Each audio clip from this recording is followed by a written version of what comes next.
Stephen Fishbach competed on the 18th season of Tocantins, where he finished in second place. A dominant force on his season, aligning with JT to form a formidable pair that went all the way to the end, where he would sadly crack under pressure at the final tribal council and not receive a single vote and finish as the season's runner-up. I spoke to Stephen about what took him so long to come on the show, his campaign to get back on Survivor, and why he feels like he needs another shot, just what happened with JT at the end in Tocantins, as well as what it will like be playing and not talking about the show, and whether or not he feels he can win the game if he makes it to the end again this time. Stephen, you're on Survivor Oz! Woo! Oh my God! Hello! Ben, it's a real pleasure. It's an absolute pleasure. You know, I knew I was trying to be the last contestant you ever interviewed, but you know, they keep on having more contestants, so it just may never happen. Yes. And you know, I figured I was holding out for something big, and this is it. Like, this is what bigger thing than the chance to actually go on Survivor again. So this kind of glad I waited, Ben. You've saved yourself, Stephen. It's like you've waited till I marriage. did. I saved myself. Yeah, I did. I saved myself for a special occasion, and now, you know, this is it. It is. Wow, we're going to make this like really good. Then we've got to make this a good interview. Yeah, exactly. You want the yeah. The first time's got to be special. So yeah, can't continue with this pun anymore. Yes. I've gotta, all yeah. right. Okay. It's obviously very exciting. Besides being on this show, Stephen, that you've got this opportunity to return, and something that no doubt you've been waiting for a long time for this happening. So is it a bit surreal right now that you're less than a week finding out whether or not you're going to be out there? I've been having some freakouts, like, oh my God, what am I going to do? I can't believe I'm doing this again. And, you know, it's true, for years I was so hungry for it. And then I finally had resigned myself that, you know what, it's never going to happen again, and that's fine. Like, you loved the game, it was a great game, you had an awesome time, and, like, move forward, you know. But so when they reached out to me, you know, I kind of was like, yeah, right. I've gotten this call many times, you know, they're like, we'd love to consider you for a second chance. You know, I get that call every year, and my attitude now, you know, for many years I would get really excited, and my attitude kind of became, you know, when you got a plane ticket for me, then we can talk. Mm-hmm. But you know, this time it was like this cool idea and this cool twist, and it just this concept of the fans fully choosing who the contestants are, and I loved it. I just loved it, and I really wanted to participate. It seems like such a great premise, and the fact that they were going to bring back, you know, 20 of people who were so hungry for their second chance, I just thought that's such a great idea. And 20 people from across all of the different seasons. You know, going back to season 1, you know, you've got all of these players who just really, you know, I love Jeff Probst's quote about Jim Rice. Like, he could have been a perennial all-star if things had just gone a little bit differently. Mm. And you look at Survivor, and there's so much chance and so much luck in this game. You know, I mean, I was looking at that challenge last night that Mike beat Sierra in, and Mike beat her by, you know, by 2 seconds. And if that challenge went a different way, Mike would be voted out. And I personally think Mike is going to go on to win the game. And it's crazy to think that just 2 seconds of one challenge, and, you know, everything could shift there. And just how much chance and how much luck combined with skill goes into it. You know, it's fun to see. It's going to be really a fun season. Yeah, there's so many of those chances in so many seasons, and I guess from yourself too, Stephen. We know you're such a fan of the show. I mean, you blog about it, you podcast this show. I mean, it's still such a part of your life. So even looking at who you're up against, you must be looking at some of these people going, "Wow, look at these! You know, Kelly Wigglesworth, you know, Jeff Farner. These people could be playing for a second time." Oh my God! I met Kelly. I shook her hand at the Survivor 10-year anniversary, and I just, you know, went up and like got a photo op with her. And, you know, I think she was like, "What am I doing here?" You know, I didn't even. She probably doesn't even remember it. It was truly like I had just come off my season, but I totally geeked out when I saw her. I was like, "Oh my God, you were the runner-up! I was the runner-up!" You know, I got a photo and then like went on my way. But she's like, okay, yes, hello. But totally, it's true that being such a fan of the show, you know, see like Kelly and yeah, like Kimmy, you know, I remember Kimmy very well, and you know, T-Bird, you know, just it's crazy to people I watched on TV, you know, now to be like playing against them. It's just insane. Yeah, and it's kind of interesting with the concept of second chances that the people on the list, and if you look at it, you're one of 5, of course, finalists in terms of Final Tribal Council who are on this list. So if anybody needs a second chance, runners-up and second runners-up, I mean, you straight away think of them. I I agree. And I think that it's interesting though, because let's see, the finalists are, it's me, it's Wu, it's Natalie Tenorelli, right? It's Kelly Wigglesworth, and who's the fifth? Sabrina. So Sabrina was close, I guess, and Kelly was close, but Natalie, Wu, and I we're just destroyed. So I don't know which makes you hungrier, getting completely destroyed or having a narrow miss. I've always said that I'm glad I didn't get 3 votes. I'd much rather lose by 7 votes than by 1. But because then you just have this question. Oh my God, if I had just done one thing differently, answered one question differently, everything, I could have been the winner. I could have $1 million. So I do think finalists, it gives you a unique hunger for the game to win, because you're so close, and yet you're as big a loser as anybody else. Well, it's interesting sort of whenever we've spoken to people from your season, it's sort of always a question I like to ask is, does Stephen deserve more credit? Was it unfair that Stephen sort of got no votes at the end? Was it something... And they all say yes, Of right? course they do, absolutely. Is it something that took a while to get over, how that all turned out at the end? Yeah, I was bummed that I knew the thing that was hard for me to get over was losing. When I went up against JT, I knew I had lost. I hoped I got 1 vote, but I knew that I had lost against JT.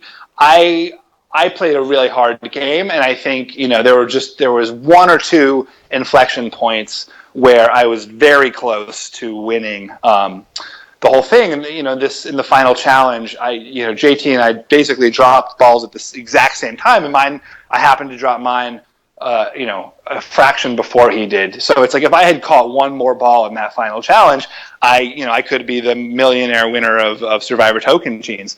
And so that kind of feeling of just how close I really was, that was very that took a minute to get over. The final tribal council less so, because I knew going against JT that I was going to get obliterated. It's interesting sort of to think that way, and I guess the question that no doubt people have asked you many times over the years: had you won, would you have really taken Aaron to the end? Oh my gosh, of course. It was a hard decision. It was a hard decision. And it was something that I was agonizing over, because, you do make these close bonds on Survivor. You do become very close with the people you're with, almost in spite of yourself. And I was one of the people who went out there being I'm not going to be one of these idiots and becoming friends with these losers. I don't care. But then you're out there and you really do. You can't help yourself. You're surviving with them. You're relying on them for your warmth, for your food, for your safety. And it was a really hard choice. But the thing that actually tipped me was my brother came and visited me, and we were talking about it. And I was like, I think I might be able to get to the end. This is crazy, but I think I can get there. And I've got this question, do I want to go with JT, who I've got this crazy bond with, or do I want to take Aaron, who I think I can beat? And my brother was like, what are you talking about? This is a game for $1 million. Obviously you take the one you can beat. And it was oh, right. Because the family visit kind of reminds you of your whole world outside of the little world, and I think anyone who's been on a trip can relate that, you become sort of enmeshed in the people you're with. If you're on a tour, a team tour or whatever, suddenly the people you're with, or you're at camp, the people you're with become the entirety of your world. And then you step back to your family and you maybe you keep in touch with a couple of them, but it's not at all. But you do get immersed in it, and that reminder for my brother of oh wait, I have an actual full real life waiting for me back home was well timed, or it would have been well timed if I'd had the opportunity. Yeah. It's one of the things that is often talked about a lot from your season is just that bond that you and JT had, of course, throughout the game. Is that a bond that is still there to this day? You guys are still good friends? Oh yes, I just officiated his wedding, and we're very good friends. And he's, been in touch a lot with him in the past couple of weeks, sort of asking his opinions on various Survivor things. And he's more like, Steve-O, I know you got this. I know you're going to do great, Steve-O. It's not. He doesn't have very specific strategies to impart, but I've been talking to him about it anyway. Fantastic! It's good to hear that. We always love hearing those so-called happy endings that you guys are still friends after all these years. So Makes us a bit happier. I don't know.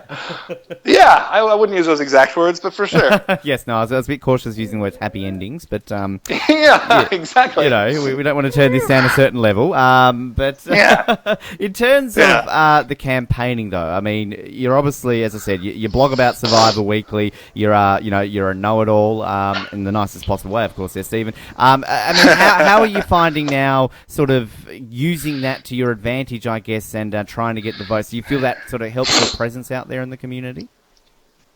Yeah, I mean, 100%. You know, I don't know if I would have even be in the mix for this season if I didn't have that sort of, that connection with the fans through the blogging and the podcasting. And I definitely know I wouldn't be competitive for it. I don't think, I think that looking at a list of people, I don't think people would remember the runner-up from season 18, Tocantins, the Brazilian Highlands. But I do have a good group of followers through social media. So it's absolute. I think that I think that without that, I wouldn't even be competitive for this at all. And how has Rob been, I guess, behind the scenes and sort of helping spruik you out there? I mean, he's got a job to do. He's obviously got to go out there and interview the other contestants as well. But I mean, is he trying to really push things forward and subtly hint about you every time he's talking about Survivor right now? No, he's been fantastic. He's taught, I think to your point, he's giving his the contestant interviews, and he's that's what has to come first. But I think he's been awesome in just being very supportive both in his podcast and also giving me advice about campaigning, because he knows more than anyone about how to campaign in the digital age. He is truly an expert in building this community and mobilizing it. And as we saw when he won those podcast awards, that was just he beat Serial, and that was a testament to both to his community, but also specifically to his ability to connect with, engage, and kind of motivate them to actually take action. Yeah, definitely, and it's certainly a very interesting time in terms of with this digital age. You're saying how it's so out there, and it's going to be fascinating, Stephen, if you get on, and then no doubt having to listen to your very good friend talk about you in a way that you probably didn't want to think you'd hear him talk about you. Well, I hope he'll be nice. I think that one good thing is that I've been around the media circles enough that hopefully people will be charitable with me when they decide to rip apart my gameplay. Yeah, and it's going to be interesting too, of course, with your blog. I mean, you give out your Fishy Award. I saw this week you gave it to Carolyn. You might be playing with her in about 2 weeks. So these people might come up to you on the island and even say, "Why didn't I get the Fishy Award that week? I did so well." Hey, I got a text from Mike. Why didn't I get the Fishy Award that week? So it's a good and a bad. I get complaints all the time from people who feel they didn't get accurate representation in my blog. Who takes over if you're out there? Is there somebody that can you designate? Can you say, hey, I want this person to take over my blogs and give out the Fishy Award? Yeah, I mean, my thought, I don't know. I don't know if I'll be allowed to blog. I mean, I'm hoping CBS lets me, but I think it's a long shot. But if not, I would try to find a group of my friends who get. It's as you know, Ben, it's a lot of work to ask someone to do a weekly thing every week, and especially when Survivor for a lot of these former contestants is a very social activity. They watch it with other contestants, they watch it with their friends and families.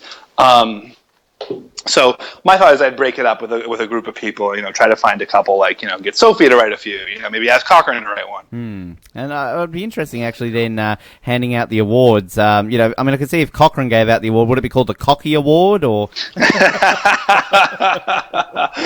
That's pretty good. Yeah. That's pretty good. Maybe. Yeah, there you go. Now, looking at the people you're up against, I've been asking this to everybody, and of course, not expecting you to name names, but are you looking at certain people who you would really like to work with, people that you would think you would avoid working with if given the opportunity? Yeah, I don't know a lot of them. I've watched their seasons. And I'm certainly, I want to be out there with great players. I want to be out there with people who are going to play hard, and I want, and play the game well. And so that's what I'm looking for in terms of who I'm, voting for. And I think, I want to be on an entertaining season. I want the season to be good.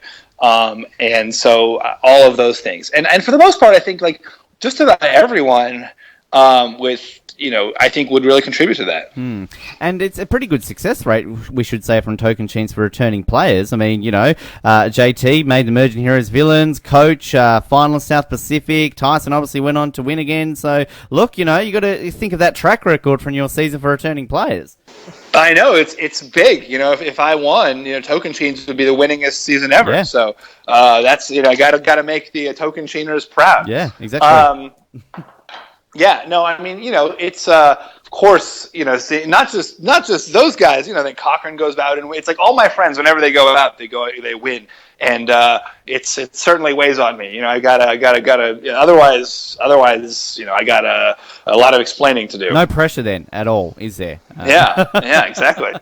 Well, it's kind but who knows? It's such a crazy game. You never know. And I was before I went. I said to myself, like, am I comfortable if I don't make the merge? Do I want to go if I don't make the merge? Because there's a really good chance of that. Half the people or a third of the people don't make the merge. And I came to the conclusion that I was still happy with, I wanted to go for the experience. I wanted to go to try to play the game. You really can't predict what's going to happen in this crazy game. There's so many twists and turns and so much luck. And, the biggest, the most lucky thing of all is who's on your tribe, and, So I don't know where I was going with that, but well, I have no idea. You sold it well. I understood you, so that's what it... I mean, who knows what the twist will be? I mean, there could be no tribes this time. There could be 15 tribes, maybe not 15, but you never know sort of, I guess, what they've got up their sleeves, so to speak. Very true, and it's fun to speculate, but it's also, it's fruitless. Are they going to have tribes, tribe pick 'em, that's one way they could do it. I don't love the pick'em idea because I think it leads to more pregame alliances having an impact, but who knows? Exactly. They could, men versus women again, 4 tribes, who knows? I thought they could even get there and they announced the cast on the night next week. And then Jeff is like, the game has started now. We're doing a challenge right now. Oh my God, from CBS. That would be CBS Studios. That would be pretty cool. Yeah, live challenge in front of an audience. That's never happened before. That would be insane. That's a great idea. Yeah, there you go, Jeff. If you're listening, you're welcome. I guess of the big questions everybody is asking you, no doubt, is should you get on, how are you going to change things up? I mean, is there any sort of key aspects of your game that you're really looking at maybe spruiking and switching over a little bit? Yeah, I think the thing that I did worse was I didn't own my game enough. I really did play a very under-the-radar game. And I think I played an aggressive, strong under-the-radar game, but if other people weren't aware that I was being strategic, then like what good does that do me? So I think I would need to just have a little more visible game, and that's a dangerous thing to say in an all-star season. But I think that would be my goal, is to just own it a little bit more. And physically, mentally, things like that in the preparation. Are you hitting the gym a little bit more? Are you avoiding certain foods? Are you trying to get yourself mentally prepared for that aspect again? I'm not avoiding any foods. I mean, I'm a skinny guy, so I've been just trying to eat as much as I can. It's I'm terrified that I'm going to go out there and be emaciated. I'm pretty fit typically. This is catching me at a very weak time because I just coming off an injury, so it's pretty horrible timing. But I've been trying to get back into the gym. Keep pumping those weights and getting the iron going. I'm intrigued, actually. I saw your post, I think it was yesterday, where you're, again, saying for people to vote for you on Facebook, and you're putting it out there, create multiple accounts. How many accounts have you created, Stephen, to vote for yourself? I can't disclose that information. I would never do anything but most upstanding, digital interactions. Yes, absolutely. It's all very, top-notch and proper. And yeah, exactly. I know a few of us here have created multiple accounts, and oh, good. I'm happy to hear it. I hope you're voting for me. Absolutely not. We hate you, Stephen. No, we're kidding. It's interesting when it comes to the male votes because there's sort of a set group that I always find myself voting for, and I will say that you're always in that set vote. But oh, good. Get towards a few of the ones, and I try and alternate a little bit because there's almost some strategic voting, isn't there? Because if you think to yourself, well, this person might be on, you might avoid voting for them, but if everybody thought that, they're not going to get on. Yeah, absolutely.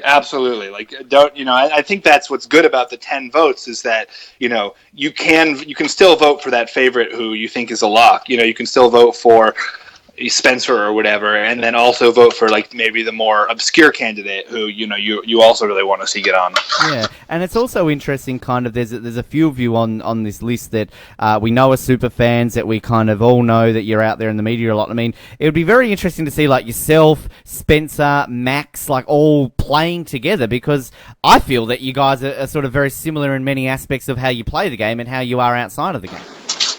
It's interesting. I mean, it's funny. Like, I always joke with, I with people that like Max and I look, we're very similar seeming that, but we actually are like dramatically different if in like almost every way. So we like have like very similar looks. We're both like, tall, thin Jews with glasses and beards. But in terms of our temperament, like we're very, very different. And I think even in the way we play the game. So it would be interesting, though, to have those kind of, to your point, it would be interesting to have those like distinctions kind of brought out by actually playing against him. It would be interesting to see you with a massive hipster beard, and also whether or not you would go naked, perhaps, Steve. Yeah. See, exactly. That's one area of difference between me and Max. I will be keeping my trousers on. Yes, exactly. That's well, I was going to say that's a good thing, but that sounds a bit mean. But I don't want to say it's a bad. Yeah, I don't. Let's say it's a good thing. Well, we'll go with it's a good thing. Yeah. Let's all just keep. Yeah, good, exactly. Good save. I don't think anyone needs to see that. Yes. I mean, how are you finding? One thing too, of course. I mean, the game is afoot. We know the great man Tarzan said that already, with a lot of social media happenings, and not just really from the candidates, but of course, former players are getting involved. The fans are trying to start things up. How is it kind of avoiding the trouble that's already been a bit out there on social media? It's funny. It's like I like get a kick out of the social media shenanigans. For me, that's always like, and I love the good and the bad. The thing that does scare me is like, are players actually making pregame alliances? I want to go in as pure as possible. I think a lot of people know each other. They're in contact with each other. They're seeing each other at viewing parties or whatever. That's one thing, and I think that's fine. The thing that scares me is like, are people like making real deals? Mm. Does JT sort of be able to give you a bit of advice and kind of thinking that? Because, I mean, I'm not sure with Heroes Villains how much pre-game stuff was going on there, but he was obviously on a full returning player season, so he kind of can give you some tips perhaps on what to expect on that type of season? Well, I've asked a lot of my friends. Tyson played against returning players, and Cochran did as well. And the one thing I've universally heard is that pregame alliances don't help you. The people who make them most aggressively, they end up often getting screwed by them because they're stuck in them, and because they're going into the game with a really rigid set of plans. And if there's anything about Survivor, it changes minute by minute. And the people who are the best and the most successful are the ones who can change with it. And that's why I want to be as fluid as possible when I go out there. You don't want to make a deal with someone and say we're going all the way, and then suddenly everyone hates that person for whatever reason, and you're stuck between either betraying your ally or going down with them. It's fascinating, just sort of all these elements that go into it beforehand, and particularly now that it's so open and out there. Again, we've never had this opportunity to really talk so openly about a season that's about to happen, because generally, A, you're not allowed to, and B, we don't know, officially who's going out there. I know, it's crazy. Very crazy. And it's, I guess, too, obviously, from your perspective as well, to be able to talk about it so openly. I mean, you've known about this for a while. I think we all know that. But when they've announced it last week, it's like, yay, I can finally talk about it. Yeah, totally. No, it's very true. It's very true. It was very exciting. Of course, it's also, I love that element of it, that it is a fan vote. And that's like, I think, very rewarding. It's like exciting to talk about it, but it's even more than that. It's like, it's rewarding to be able to have these interactions and to have people say, I'm voting for you for multiple accounts, and they're voting every day. Like, that's so cool. That's such a cool experience and a cool feeling. And of course, next week then, getting to sit in the audience at the reunion, and no doubt wanting to see how Worlds Apart plays out. But I'm guessing towards the end, once the winner's announced, you're probably not going to give two shits about what they're saying in the reunion. Yeah, exactly. Like, let's get to the end. Wrap it up here, folks. Like, let's, yeah. Get to the important stuff. I'm looking forward to the reactions because I'm sort of like, being nominated for an Oscar and you always see these people like with their reaction faces, like, they're a deserving winner. Polite smile. Polite little clap. Like, I'm wanting somebody to do like a Joey from Friends when he was nominated for his award and he was practicing that. And when he lost, he's like, what the fuck? Why the hell is, they didn't deserve to win. That's great. You know what? Like, it's true. It's crazy. And like, I was talking about this with Rob last night, actually. And it's like, at least when you're nominated for an Oscar, you're a huge movie star who's who's been in who's an actor, and you've got created this movie, and it's obviously presumably doing really well, and you've got a lot going on. The Oscars like the capstone to that, but it's not, with Survivor, it's like people are playing Survivor, they're not necessarily doing anything. It's not like. So it's almost more disappointing to lose this, because like this is the opportunity to get out there and do something. And I mean, the one interesting fact too is that we've got two people that you're up against that still could win this season, so that might not even, of course, be eligible to return. How is it kind of watching Mike and Carolyn, particularly given that you don't know how they're going to finish, and so you really can't make a full idea on their total game until the end of next week? Well, I'm committed to the idea that Mike wins this season, and I'm unspoiled. I'm completely unspoiled, but I am 100% believe that Mike wins. So I'm basically, I think in Survivor and in life, you have to go off the reads you have, and my read is that Mike wins, and that so I've been just assuming he won't be out there and Carolyn will. And I mean, you're a fan of Carolyn's game? Not necessarily sort of from a perspective of trying to sway whatever for season 31, but just in general, how she's been playing this season. Yeah, I you know what? I think she's played an amazing game this season. I think she's been, done a great job of staying with the majority alliance. You look at her position now in this game, it's kind of great. She's out there. Everyone is gunning for Mike. She's just made a big move, so everyone knows that she's a strategic player. She's won a lot of challenges, but she's not the biggest target. And she's competing against all these other people who are like total goats. So, if they can get Mike out and Carolyn can make it to the finals, she's going to win. I'd love to hear your thoughts if a few strange things happen next week. Say Mike goes 5th, Carolyn goes 4th. If we've got a Will, Sierra, Rodney final 3, who wins? Yeah. Sierra, maybe? Rodney probably would win, right? Like, Rodney's been a strategic player. He's made a bunch of big moves. Don't you think Rodney? You don't think Rodney? No, I think Rodney would win. I hope Rodney would. I absolutely love the guy to bits, but I think that's probably the only way he can win is if that's what the final 3 is. Well, but to his credit, like that's if that's the only way he can win, he's working hard to make that happen. I think that's like.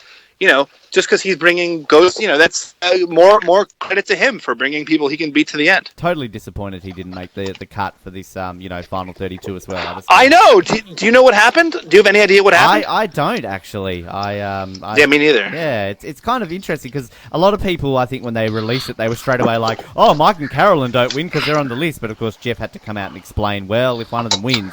So that's where I was thinking, hey, maybe Rodney wins. But I'm like, okay, maybe not.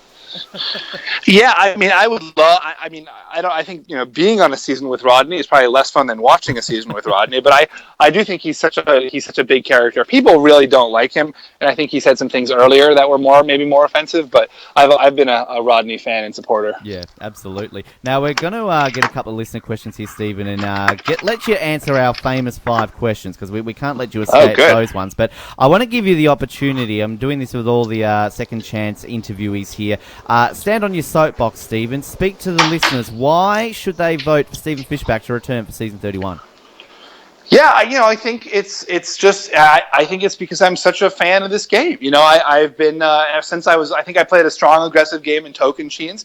It wasn't a winning game. I do think I was somewhat close, not in terms of jury votes, but in terms of where my position in the game. And since that time, I've been blogging about this show. I've been podcasting about it. I've been tweeting about it. And I would love the opportunity to play it. Take what I've learned and actually put it to use. Get it out there. Use that know-it-alls tag and see if it works. Second time around. Yeah, exactly. Not that we want to make you too know-it-all out there, Stephen. But, I know. I'm nervous about that. Yes. Now, thanks everyone who sent listener questions in. A couple here. We've got one here from Mike Skull. Mike says, Stephen, I think you are one of the best players to never win. Had JT lost either of the last two immunity challenges, you probably would have won. Could you have done anything in Final Tribal Council, I'm guessing against JT, to win the jury vote? You know what? I had a pretty bad Final Tribal Council, but I don't think so. And I know that I lost Tyson's vote. Tyson went in, planning to vote for me, and I lost that vote. Where could I have picked up 4 votes? So the jurors were, and that's what it comes down to, right? Who's voting for you? Brendan had already said publicly, it was on TV, he would rather JT win than himself win. So I'm not winning Brendan's vote. Coach was obsessed with JT. We all saw that. I'm not winning Coach's vote.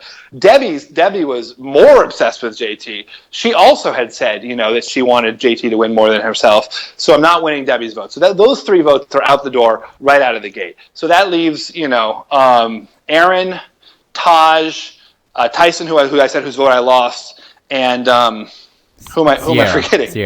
Sierra. Yeah. Thank you. So I, and I thought I had maybe a shot at those 4, but Sierra's question made it clear to me that I did not.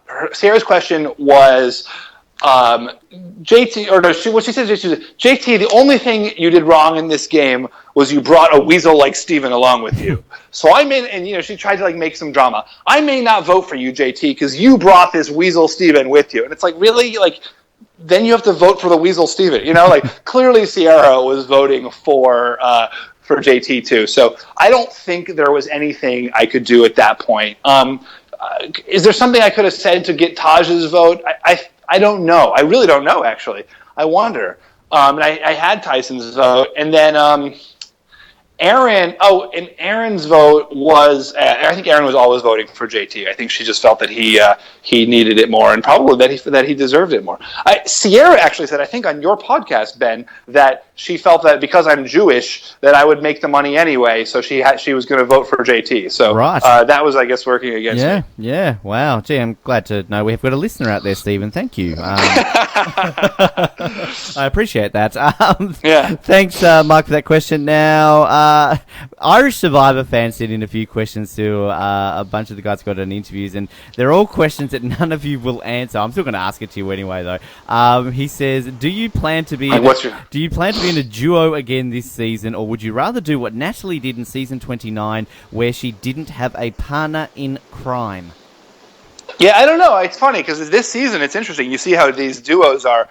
I really believe that you need someone out there to keep you sane and to keep you stable, because it's such a crazy game and it's so easy to sort of lose your mind a little bit. But the duo thing we've seen this season has been very, very dangerous for people. So I think I'm just going to play situationally and just kind of see how things roll. Thanks for that question, Irish Survivor fan. Nathan Rogers says, was it ever a struggle at the merge, or were the Timbira Alliance willing to work with the Jalapeno 3 as easily as it was shown on TV? It was absolutely a struggle. I mean, it looked easy, but we put in a lot of work. Every day, JT and I said to each other, let's get up and go to work. And that, we come back from a challenge and we say, time to go to work. And that work included, just constantly placating these people, constantly trying to figure out what their plans were, trying to get our plans in their minds, trying to ingratiate ourselves to them. It really was. I know that and I think that's the biggest disparity between what makes a good Survivor player versus what we see on television, because that kind of stuff is so hard. It doesn't really translate to TV. Just that constant amount of effort and labor that you need every day to both to maintain your alliance and to break into someone else's alliance. Exactly. Now, Noah Groves, one of our Ozlets, says, discuss the extent of the Exile Alliance. Was this overblown on TV, or was this in serious consideration? So when I was approached with the idea, I loved it. I always wanted to keep my options as open as possible. So, why not have this other possibility, especially because, it looked like we were going to be down in numbers. I didn't like it necessarily for my end game, because I knew that to win Survivor, you had to be able to face the jury and say, here's what I did. This is my big move. And if I just was part of someone else's big alliance that, Brendan had made or that Taj had made, I would never be able to win. So I was always sort of thinking, like, I got to take this out at some point. I got to make my own alliance. But it was still a possibility, and especially when it looked like we were merging down numbers. But then when we ended up actually merging, Brendan was very bossy, and he was a little bit aloof and distant and kind of treated us like we were sort of his employees. And that really rubbed us the wrong way. And so we were like, well, why don't we, these guys want to take Brendan out. Brendan wants to take them out. Why don't we go this direction instead of the other direction? Yeah, interesting. Final one here. I'll get into our final five. Willie LeSean asks, why was Debbie voted out over Coach at the final 6? And was Coach ever perceived as a GOAT, or was he a serious contender in the game? Well, so Debbie was voted out over Coach because I think Debbie was, Coach was much more loyal to us. Debbie was much more strategic in scheming. Debbie was a real jury threat. I don't know if it came across on TV, but everybody loved Debbie. She was sort of the mom of that tribe. And she was very good in challenges. And I think she was more strategic. I just overall think she was more strategic. She was very aggressive strategically. And Coach was so loyal. There was no question about Coach. And was Coach, I think Coach could have won if he'd made it to the end in the right circumstances. I think Coach probably could have beat me, depending on how we got to the end.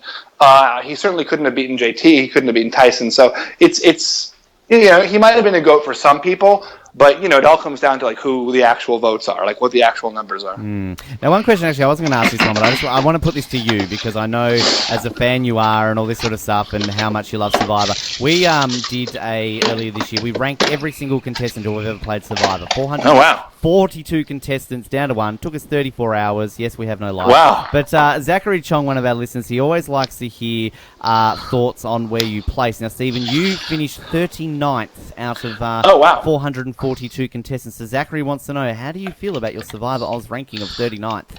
If I was going to, I thought you were going to ask me to guess, and I was going to say 50s or 60s. So I was going to guess lower than you actually had me. I think that, like, based on, certainly based on the way I was portrayed, I think that's amazing. I love that ranking. I think I played a really good game. I think a lot of the things I didn't make it on television, partially because I lost and partially because I wasn't good my first time out at narrating what I was doing. There's also a lot of people who are much, much better than me. I look at players like Mike or Tony, or Kim or Parvati, and I think I could never do that. That's just not in my bag of tricks. Now, I'm a very avid gamer, and I hope to, be able to show that this time around, that I love to play games and that I'm good at them. But, there's definitely, with Survivor specifically, there's next level players, and I honestly don't think I'm there. Well, I'll tell you that in terms of Rob came in at 24th. You actually beat out a winner. Natalie White was in 40th. So, oh, wow. Yeah, so you finished one head. A bit controversial. People weren't too happy about us ranking her there. I didn't put her at number 40, by the way, before people go off at me. And in terms of token... People thought she should be higher or lower? I think a lot of people thought she should be higher, obviously, because she was a winner. So I think a lot of people thought that the top, 20, 29, 28 spots should have been all winners, but it didn't kind of work that way. But it's such a crazy question, like who's a better player, who's like better at the game. It's such an impossible thing to answer. In winning, there's so much love. I'm someone who thinks Natalie absolutely. I asked that question because a lot of people think Natalie didn't deserve her win. I absolutely think Natalie deserved her win. I think she played a very smart game. It's certainly a very social game. But it's so hard to say who's better than anybody else at something like this, where especially when there's so much luck that goes into it. Yeah, and let's just say that ranking 442 Survivor contestants isn't as easy as it seems. So yeah, but it becomes somewhat arbitrary, somewhat quickly. Yes, especially after 34 hours, but that's another story. Yeah.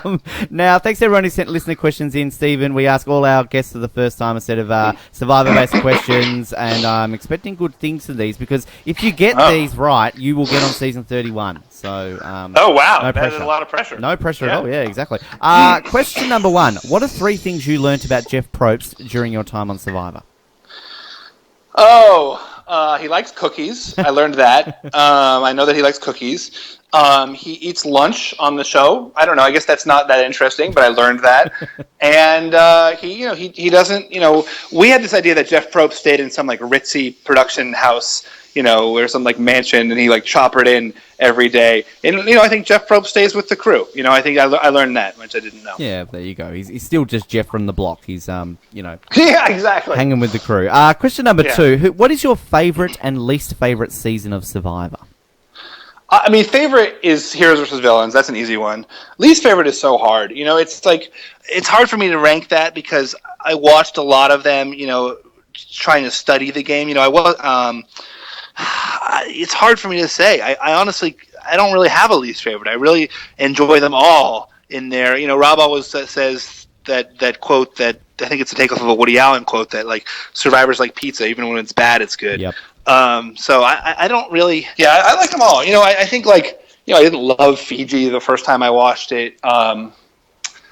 I didn't love Nicaragua, but looking back, Nicaragua was an underrated season. Mm-hmm. I'm sorry, probably Redemption Island. Let me take that back. Redemption Island. Just thought of that. Oh yeah, Redemption Island. That was shit. Yeah, well, no, it was, and and it was because it was such a case. On the other hand, you watch Boston Rob's game in that season, and it's like a lesson in how you play the game of Survivor. So you couldn't ask for a better gameplay, but that's almost what made it such a bad season, sort of an unenjoyable and boring season, I thought. I'm glad you brought up the pizza quote there because people give me shit for reusing that quote all the time. Oh, stop using that quote then, stop using that quote. I'm like, Rob brought it up on our show, Rob still says it, now Steven's saying it, so don't blame me. Yeah, no, it's everywhere in the universe now, but now you got to get out ahead of a new quote. Exactly, come on now people, think of a new one. Question number 3, I think I might know how you might answer this one, I don't know. Who to you is the sexiest ever contestant? Other than myself. Yeah, other than yourself. Yes. Oh my God, I don't know. That's such a hard question to answer. Who do you think? You thought I would say Courtney? Well, of course I thought you'd say Courtney, but look, I'm just assuming. No, I'm going to go Courtney for sure. She's a babe. Yes, yes. It's good save. Yeah. I wasn't going to say yes because I don't want to start pissing people off. But anyway, question number 4. Yeah. You can answer yourself for this one. Who is the greatest player never to have won? Rob, right? Don't we all agree? It's Rob, for sure. Got to say Rob. Yep. Yeah. There you go. Question number 5. Who is your least favourite winner? Least favorite on what? I would say a personal perspective because we've changed the wording of this. We used to ask who is the most undeserving winner, and as you can imagine, nobody would answer it. So we've rejigged the wording, and I guess it's sort of maybe. Was there a winner maybe that you were watching and you were disappointed that they won over somebody else? Or, it could be JT because he won over you. Yeah, exactly. That was my least favorite winner for sure. No,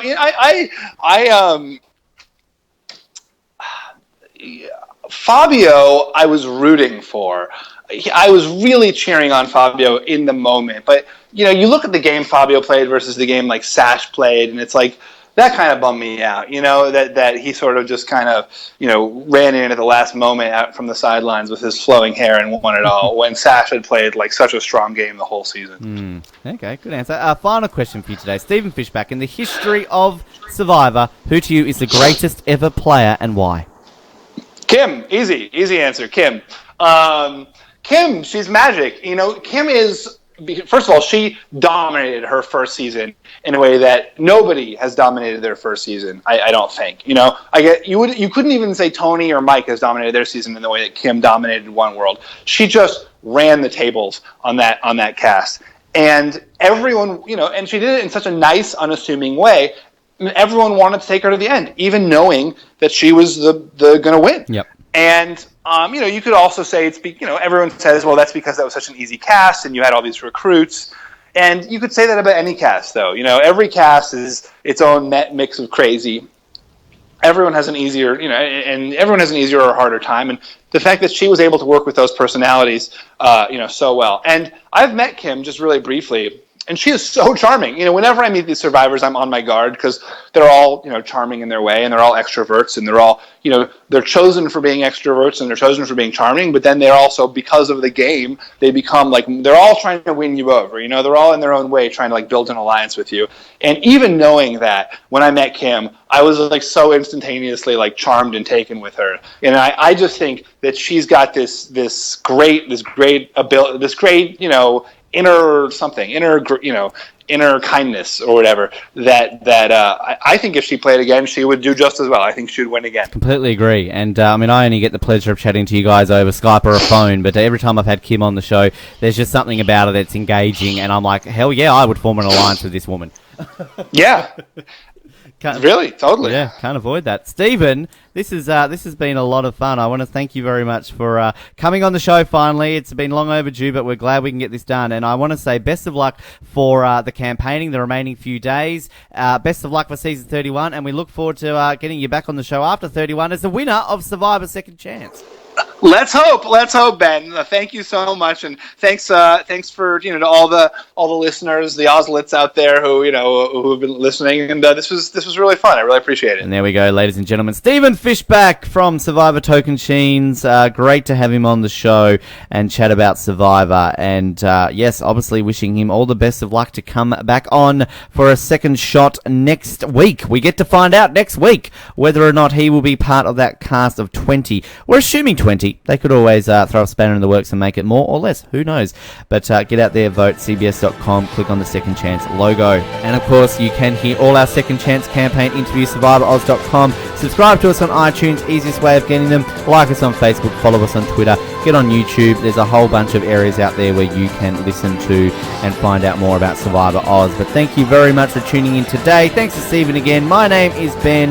The tribe has spoken, and we will speak to you next time on Survivor Oz.